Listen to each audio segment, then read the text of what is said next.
તમે માગવાનું કહેતા હોય ને તો માં મારા રાજમાં એટલે કે ભાવનગર પધારો, એટલે મારે રોજ તમારી સેવા પૂજાનો લાભ મળે, અહીં સુધી આવવું ન પડે માં.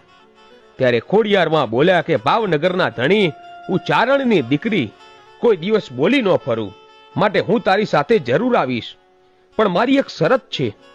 બોલો માડી બોલો, મને શરત મંજૂર છે. તો સાંભળ રાજન, તું આગળ હાલ અને હું તારી પાછળ હાલી આવું છું. અમે સાતેય બહેનો તારી પાછળ આવીશું, પણ જો તું પાછળ વળીને જોઈશ ને તો ત્યાંથી હું એક ડગલું પણ આગળ નહીં વધું. હા માડી, તમારી શરત મંજૂર છે, કહીને આતાભાઈ આગળ આગળ જાય છે અને પાછળ પાછળ માં ખોડિયાર હાલતા આવે છે. ગઢ દરેથી માજી નીકળ્યા અને ચાલતા ચાલતા રાજાની પાછળ હાલતા આવે છે. પછી કહેવાય છે કે રાજપરા ગામ સુધી પહોંચ્યા અને માતાજીએ લીલા કરી.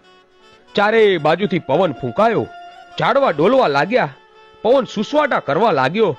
ત્યાં માતાજીએ એકાએક એમના પગના ચાંજર જે રૂમઝૂમ વાગતા હતા એ બંધ કરી દીધા.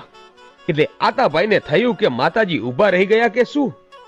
આવું વિચારીને જેવું આતાભાઈએ પાછળ જોયું ત્યાં તો માતાજી ખડખડાટ દાંત કાઢતા ઊભા છે. હે રાજન, ભૂલી ગયો?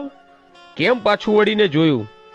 માં મને માફ કરો અને ભાવનગર ચાલો. ના દીકરા, હવે એક ડગલું પણ આગળ ન ચલાય, અહીં જ મારી સ્થાપના કરજે.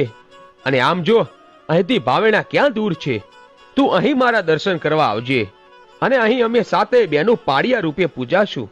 પછી તો આતાભાઈએ રાજપરા ખોડિયાર માતાજીનું મંદિર બંધાવ્યું અને તાતણિયા ધરાને કાંઠે રૂડું રાજપરું ગામ આ ખોડિયાર માના બેસણા થયા. હવે આ બાજુ ગઢધરાના ઘાટમાંથી પઠ્ઠાપીર અને માતા સિકોતર રોકાયેલા છે, અને થોડો સમય જતા પઠ્ઠાપીર અને માતા સિકોતર વિચાર કરે છે કે હે પઠ્ઠાપીર,